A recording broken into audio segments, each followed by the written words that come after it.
ময়ো শুনিবলৈ পাইছোঁ যে ইয়াৰ ওপৰত মই এছপিৰ লগত ডিচিৰ লগত কথা পাতিছোঁ যে কি হৈছে এইটো এনকুৱাৰী কৰিব লাগে ইয়াৰ ওপৰত ৰিপৰ্ট ছাবমিট কৰিব লাগে। ময়ো শুনিবলৈ পাইছোঁ যে ইয়াৰ ওপৰত মই এছপিৰ লগত ডিচিৰ লগত কথা পাতিছোঁ যে কি হৈছে এইটো এনকুৱাৰী কৰিব লাগে ইয়াৰ ওপৰত ৰিপৰ্ট ছাবমিট কৰিব লাগে। ময়ো শুনিবলৈ পাইছোঁ যে ইয়াৰ ওপৰত মই এছপিৰ লগত ডিচিৰ লগত কথা পাতিছোঁ যে কি হৈছে এইটো এনকুৱাৰী কৰিব লাগে ইয়াৰ ওপৰত ৰিপৰ্ট ছাবমিট কৰিব লাগে। ময়ো শুনিবলৈ পাইছোঁ যে ইয়াৰ ওপৰত মই এছপিৰ লগত ডিচিৰ লগত কথা পাতিছোঁ যে কি হৈছে এইটো এনকুৱাৰী কৰিব লাগে ইয়াৰ ওপৰত ৰিপৰ্ট ছাবমিট কৰিব লাগে। बाजास्पाइ ग्लाग्राफोरनिसिम मोनसे गोनांथार फोसावथाय।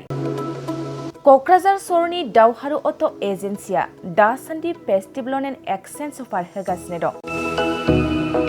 एसेल' बिबांनि रां होग्रोनानै गाव गावनि लुबैनाय बाजाज बाइकखौ बायनो हागोन। बे सोलिफु फेस्टिभेल एन्ड एक्सचेन्ज अफाराव बाजाज कम्पानिनि गासैबो मडेलनि बाइक जेरै पालसार, सिटी, प्लेटिना, एवेन्जार, डमिनार आरो गोदानै लन्च जानाय बाजाज मडेलनि पालसार N150 खौबो मोननो हागोन। बे सोलिफु फेस्टिभेल एन्ड एक्सचेन्ज अफाराव गोबांद्राय नङा आरसि इन्सुरेन्स लाफानानै 9,999 रां बेसेनावनो लवेस्ट डाउन पेमेन्ट होनानै बाइकखौ लानो हागोन।